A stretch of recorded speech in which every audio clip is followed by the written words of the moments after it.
जैसा कि आप सबको पता है कि कल शाम को मैंने ट्विटर के माध्यम से ये बताया था कि आज सुबह 10 बजे मैं ईडी पर एक बहुत बड़ा एक्सपोजे करने वाली हूं। इस एक्सपोजे को रोकने के लिए, आम आदमी पार्टी को डराने के लिए, आम आदमी पार्टी को चुप कराने के लिए आज सुबह 7 बजे से ही आम आदमी पार्टी से जुड़े हुए लोगों के घर पर, आम आदमी पार्टी के नेताओं के घर पर ईडी की रेड शुरू हो गई है।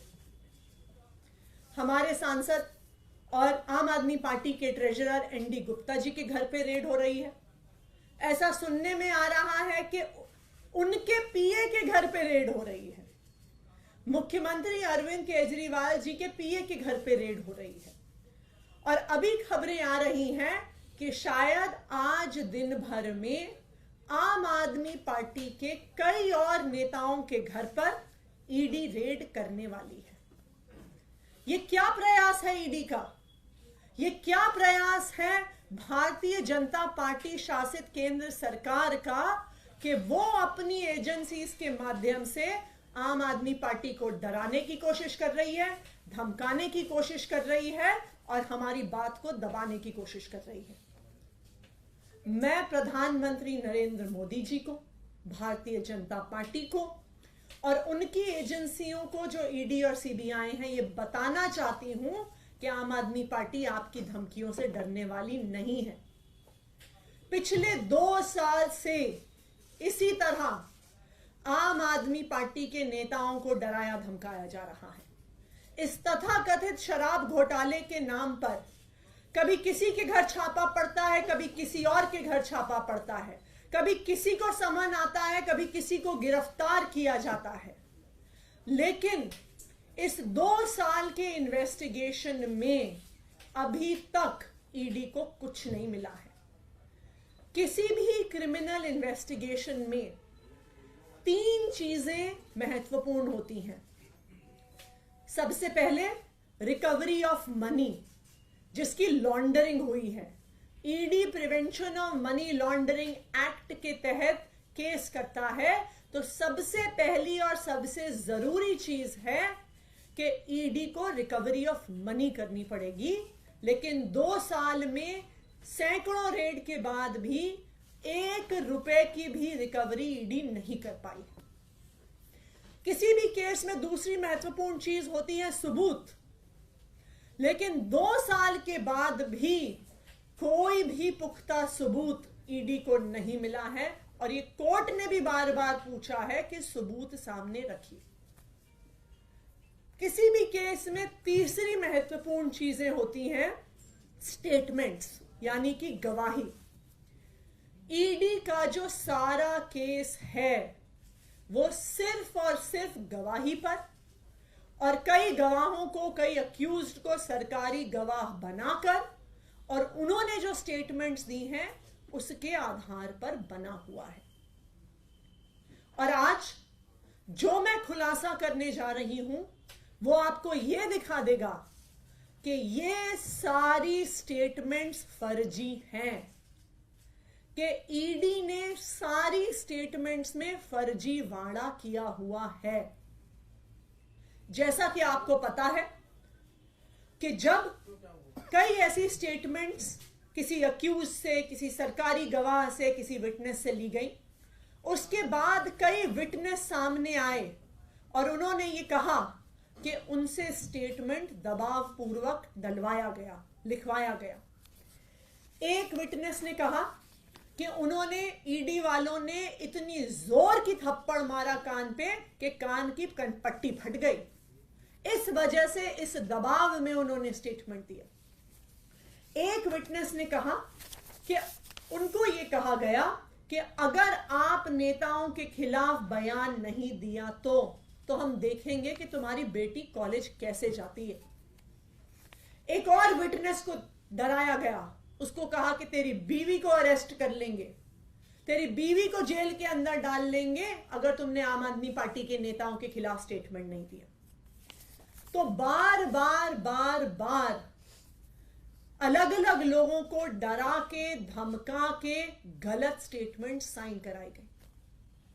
अब कैसे पता चलेगा कि जो स्टेटमेंट ईडी ने कोर्ट में सबमिट करी है क्या वो सही थी स्टेटमेंट? क्या गवाह ने कुछ और कहा था? क्या वो डरा धमका के ली गई है? इस देश में पुलिस के द्वारा, इन्वेस्टिगेटिंग एजेंसीज के द्वारा इस प्रकार का डराना धमकाना रोकने के लिए 2020 में सुप्रीम कोर्ट ने एक ऑर्डर दिया था। ये एक बहुत फेमस ऑर्डर है, Paramvir Singh Saini versus Baljeet Singh and others. 2020 का सुप्रीम कोर्ट का ये ऑर्डर है और इस ऑर्डर के तहत किसी भी इन्वेस्टिगेटिंग एजेंसी को अपनी इंटेरोगेशन सीसीटीवी कैमरा की निगरानी में करनी होती है। इस जजमेंट के तहत यह बहुत स्पष्ट तौर से लिखा है कि यह जजमेंट ईडी पर भी लागू होता है। ना सिर्फ इतना, इस ऑर्डर में यह भी साफ तौर पर लिखा है कि सीसीटीवी कैमरा की फुटेज सिर्फ वीडियो फुटेज नहीं हो सकती है।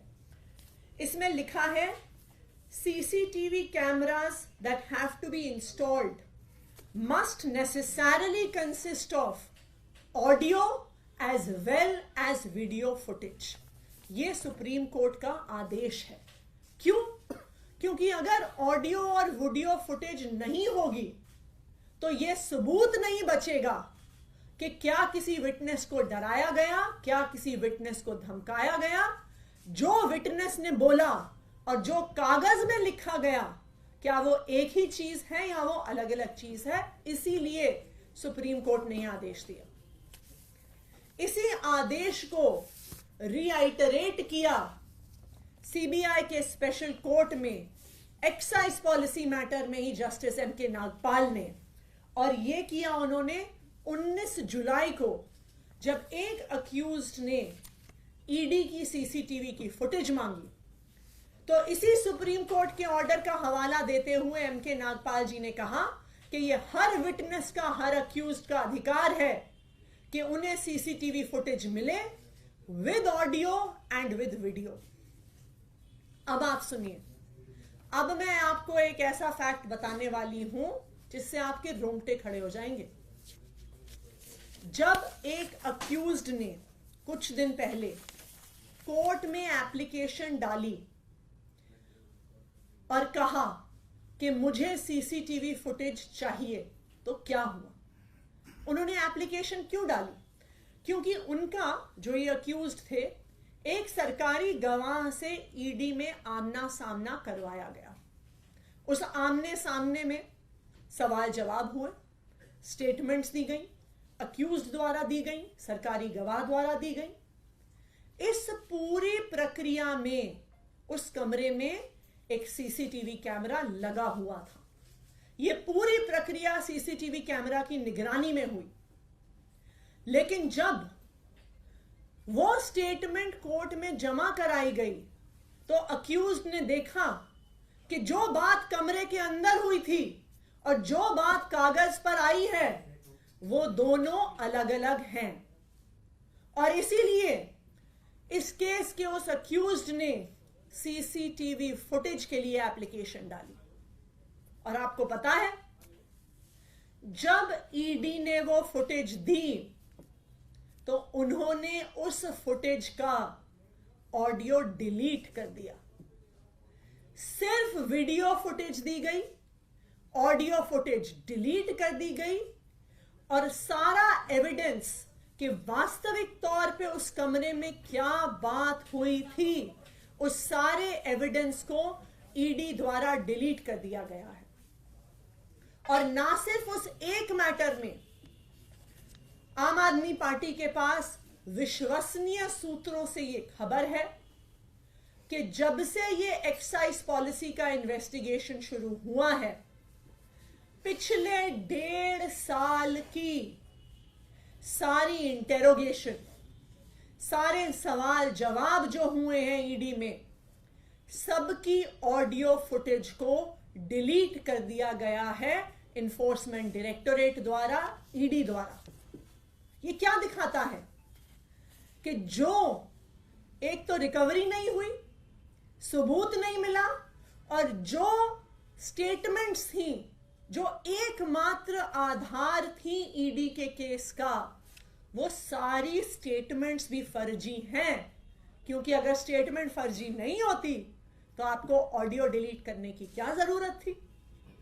तो आज देश के सामने ये बात आ गई है कि यहां पे घोटाले की जांच नहीं हो रही है, ईडी की इस जांच में ही घोटाला है। आज मैं ईडी से पूछना चाहती हूं, मेरा पहला सवाल ईडी से, कि ये ऑडियो रिकॉर्डिंग्स डिलीट करके ईडी किसको बचाना चाहती है? ईडी क्या छुपाना चाहती है जिसकी वजह से उन्होंने पिछले 1.5 साल की सारी ऑडियो रिकॉर्डिंग्स डिलीट कर दी हैं?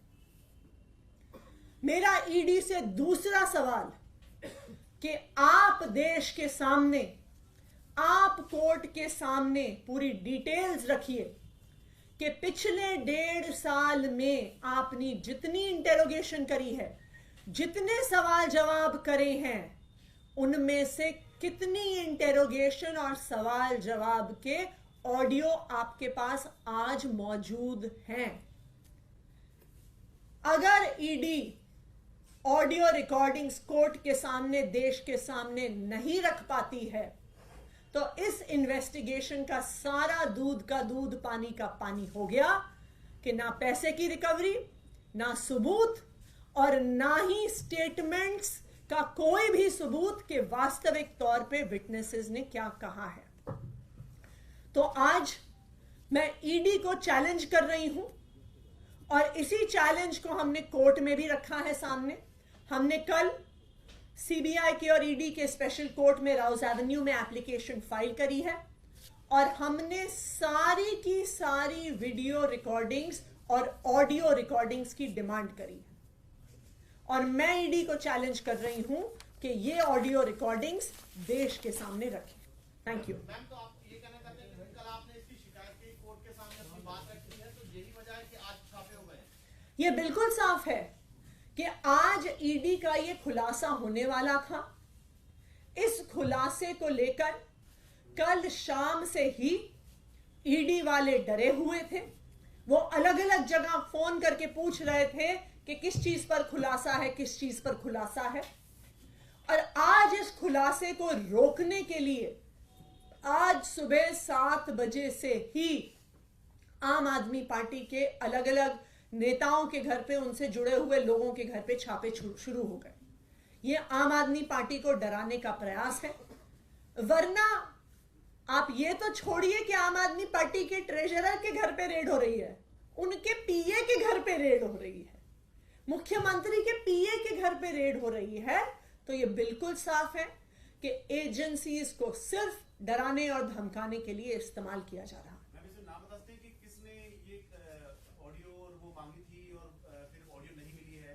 क्योंकि अभी एक वीडियो आया था जिसमें संजय सिंह ये कहते हुए दिख रहे थे। ये एक केस में अक्यूज्ड है, वो डिटेल्स हम आपको प्रोवाइड कर देंगे। जिन्होंने एप्लीकेशन डाली थी, जब उनको पता चला कि आमने सामने का जो स्टेटमेंट है वो एक्चुअली वहां की बातचीत से अलग था। कल जो एप्लीकेशन डाली है वो हमारी पार्टी के जो अक्यूज्ड हैं इस केस में, उनकी तरफ से डली है, और उसमें हमने ईडी से सारी वीडियो रिकॉर्डिंग्स और सारी ऑडियो रिकॉर्डिंग्स मांगी हैं। और अगर ईडी ऑडियो रिकॉर्डिंग्स नहीं दे पाती है तो फिर इस सारे केस के दूध का दूध और पानी का पानी हो जाएगा कि ना रिकवरी, ना सबूत, और ना ही स्टेटमेंट्स की ऑडियो रिकॉर्डिंग ईडी के पास है।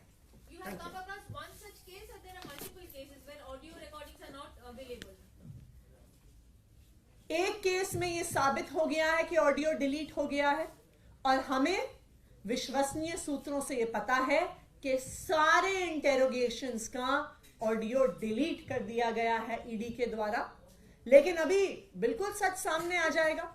जो हमने एप्लीकेशन फाइल करी है उसमें देखते हैं, अगर ईडी ऑडियो नहीं दे पाती है तो ये बिल्कुल साफ है कि स्टेटमेंट्स का भी उनके पास कोई आधार नहीं। Thank you.